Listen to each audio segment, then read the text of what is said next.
Hey guys, if you like the looks of an ingrain wood floor, or maybe you've thought about installing one yourself, check out how easy this was to install right here in this video.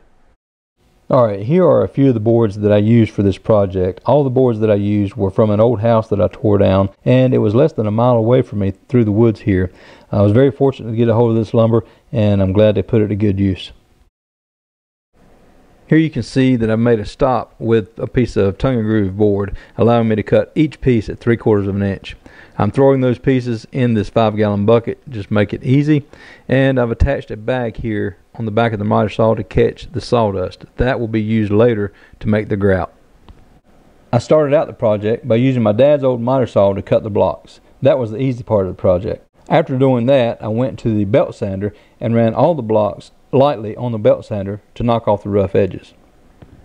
And I've randomly placed those 4x4 blocks, just kind of seeing what it's going to look like. And here I've placed these before I get started. Now, if I was doing a full room, I would not start out here and work my way to the corner because I don't want to back myself in the corner. But I'll be able to reach that corner from right there.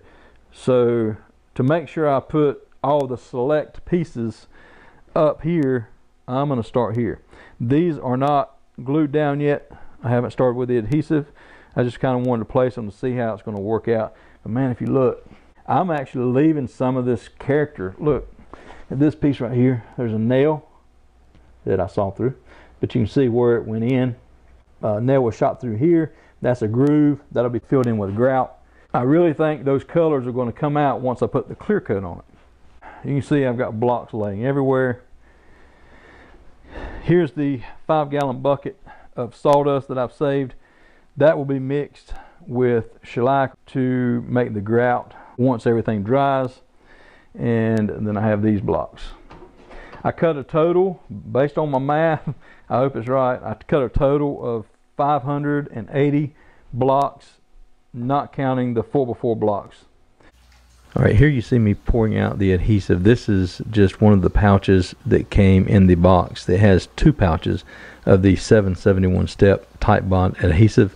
I actually spoke with one of the representatives from Titebond, and he said that this is really good adhesive for real wood floors because it is not water based and it will not cause the wood to expand or to swell. The trowel that I'm using is a 3/16 by 1/4 by 11/16. That's the recommended trowel for this adhesive. When I first started placing these tiles or the wood blocks, it went pretty slow. I wasn't familiar with the process. I wasn't familiar with the adhesive, but I just picked these blocks at random and went with it. The further along I went, the faster I got, and it all kind of came together. Here you see me marking one of the blocks to cut for that small hole. You will have to cut several blocks along the way to make everything work out. I used a small 18-volt Ryobi miter saw there in the house. To reduce the amount of dust, make sure the dust collection bag is cleaned out when you start. The adhesive sets up in about 45 minutes, so I tried not to apply more than I could cover with the blocks.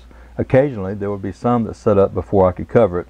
When that happened, I used my pocket knife to scrape away the excess. As I speed up the process here a little, you can see that it goes really well once I get started. Also notice the wider blocks that I added randomly. I think that added some character, and you'll notice most of these blocks have some heart pine. These are from rough cut lumber from a house that was well over 100 years old. You'll see those colors pop when I add the shellac. Once all the tiles were set and the adhesive had a day to cure, I used my 80 grit sandpaper on my belt sander and knocked off the edges, kind of smoothed it up a little bit. Notice the box fan there beside me. I taped an air filter to it so that it would pull the air through the air filter, and I was attempting to reduce the amount of dust. It did work a little, but it was still pretty dusty in there. After using the belt sander, I followed up with my orbital sander and 120 grit and 180 grit sandpaper. One thing I forgot to mention is the other side of this wall. These pieces will not have traffic on them and will be mostly covered up by shoe mold, but I needed to go ahead and install them. I figured it would be less of a mess and easier to use just normal Titebond glue like I used in the wood shop, and it worked great. One very important step is to vacuum these blocks. Make sure you have all dust and particles out from in between the cracks there between the blocks, so when you apply the grout you'll have a solid surface for it to adhere to. You won't have any reason for the grout to break and come out later on. Now it's time to apply the shellac, and I want a really good first coat to protect this wood. This is going to be an investment. I think this is going to last a really long time in our home, and I want it to look good. So to protect it, I want to put a really good heavy first coat, and it's going to take a lot of shellac because the end-grain boards or end-grain blocks really soak up the liquid. Now that the first coat of shellac has had time to dry, it is time to add the grout. I saw this idea on the internet a couple years ago and it looked like it would work really well, but this is my first time trying it. Now this is a pretty simple and easy mixture. All you need is the sawdust from the blocks you cut, shellac, and a container to mix it in. Now the question would be, how thick do you make the mixture? I saw somewhere it should be the consistency of a milkshake. I tried mine about like that and it kind of just ran into the cracks. I didn't like it. It didn't seem to be solid enough. I added more substance. I put some more sawdust in it, mixed it up, made it thicker, and it did a lot better. It seemed to be more solid, yet it went into the cracks really easily, and the finished product turned out really well. Now that I have the grout, it's time to fill the cracks. You can see here I'm putting the grout there on the wood. You can see all the cracks that need to be filled, and I'm just going to use a grout trowel and spread this stuff out, forcing it into the cracks. And I'm telling you, this mixture here, a little bit thicker, worked really well. And you can see there the cracks are getting filled up as I'm spreading it with the grout trowel. This is just an inexpensive trowel I bought at one of the bigger box stores. It worked really well.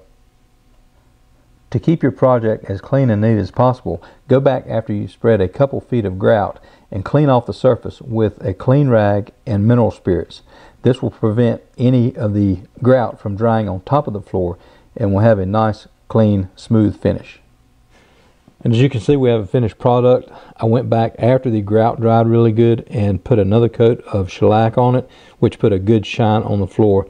I'm really happy with the wood grain and how all the color showed through and all the character, and I think it turned out really good. Alright guys, that's it. I just wanted to show you how I installed this end-grain wood flooring right here in our living room.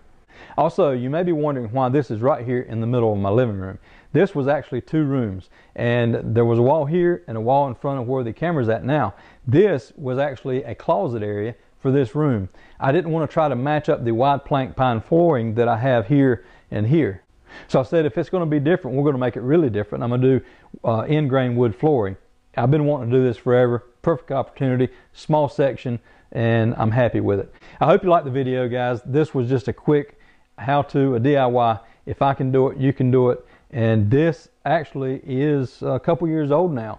It has had a lot of traffic on it, and it's held up great. I've got a lot more refinishing to do. I've got to finish these beams. I do plan to make a video about that as well, the post and the beams. So stay tuned for more videos. Thank you so much for watching, guys. Have a great day.